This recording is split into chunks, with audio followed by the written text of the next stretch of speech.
அஸ்ஸலாமு அலைக்கும்.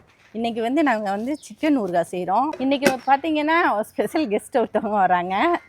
அவங்க வேறு யாரும் இல்லை, நாத்தனார் தான். அஸ்ஸலாமு அலைக்கும் வரஹ்மத்துல்லாஹி பரக்காத்துக்கு. இன்றைக்கு என்னமோ ஊறுகாய் சிக்கன் செய்ய போகிறாங்களாம். சிக்கன் ஊறுகாயா ஊறுகாய் சிக்கனா தெரியலை. அதுக்கு கெஸ்ட்டு வர்றாங்க. அவங்க யாருன்னு சொன்னால் அவங்க எங்களுக்கு 4வது மக அந்த வந்துட்டாங்க. வாங்கம்மா வாங்க. நல்லா இருக்கீங்களா? அஸ்ஸலாமு அலைக்கும்மா, நல்லா இருக்கீங்களா? நல்லா இருக்கேன். அவங்க தான் 4வது மக. அவங்க பேர் சவினா. இன்னொரு கதையை கேட்டீங்கன்னா அவங்களும் சவினா, மருமகளும் சவினா, 2 பேரும் சவினா வந்திருக்காங்க உங்கள்கிட்ட இன்னைக்கு எல்லாம் வேலை செய்ய இந்த சிக்கன் ஊறுகாயை செய்கிறதுக்கு. அஸ்ஸலாமு அலைக்கும். நான் 4வது மக. இன்றைக்கி வந்திருக்கேன் அம்மா வீட்டுக்கு. இன்றைக்கி இந்த சிக்கன் ஊறுகாய் செய்கிறதுக்காக நாங்கள் வந்திருக்கோம். இது என்னோட நாத்தனார், நான் அம்மா சபினா. நாங்கள் 2 பேருமே சபினா எங்கள் பேர்.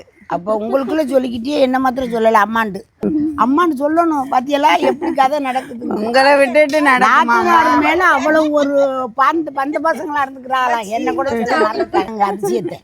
நீங்கள் தான்மா ஃபஸ்ட்டு. சரி சரி. அதாவது இன்னைக்கு 2 பேரும் செய்கிறாங்க. இவங்க 2 பேரும் நல்லா பார்த்து சந்தோஷப்படுங்க. எதுவும் நினைக்காதீங்க. நான் பக்கத்துல இருந்து பார்த்துக்கிட்டே இருப்பேன், பயப்படாத. அதனால அவங்க செய்யட்டு, நான் போய் இங்கே உட்காந்து பார்க்குறேன். இது 1 கிலோ சிக்கன். ஆமாம், 1 கிலோ சிக்கன் எடுத்து வச்சுருக்கோம். சிக்கன் அந்த தண்ணி இல்லாமல் எடுத்துக்கலாம். ஃபஸ்ட்டு நல்லா இப்படி குட்டி குட்டியாக நறுக்கிக்கிறோம்.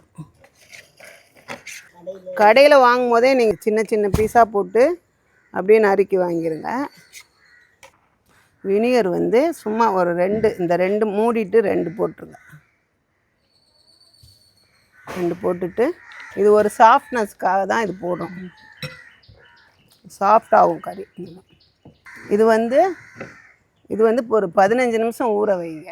ஒரு அரை மணி நேரம் கூட ஊற விடலாம். இப்போ நாங்கள் செய்கிறனால 15 நிமிஷம் ஊற விடுறோம். சிக்கன் ஊறுகாய் செய்கிறதுக்கு தேவையான பொருட்கள்: இஞ்சி பூண்டு பேஸ்ட், முழு மல்லி, பூண்டு, சீரகம், மிளகுத்தூள், ஏலக்காய், பட்டை, கிராம்பு, லெமன், கடுகு, வெந்தயம், அப்புறம் மஞ்சத்தூள், மிளகாப்பொடி. அது எல்லாத்தையும் சேமித்து வச்சாச்சு. எங்கள் அம்மா ரொம்ப கண்டிஷனாக இருப்பாங்க எல்லா விஷயத்துலேயும்.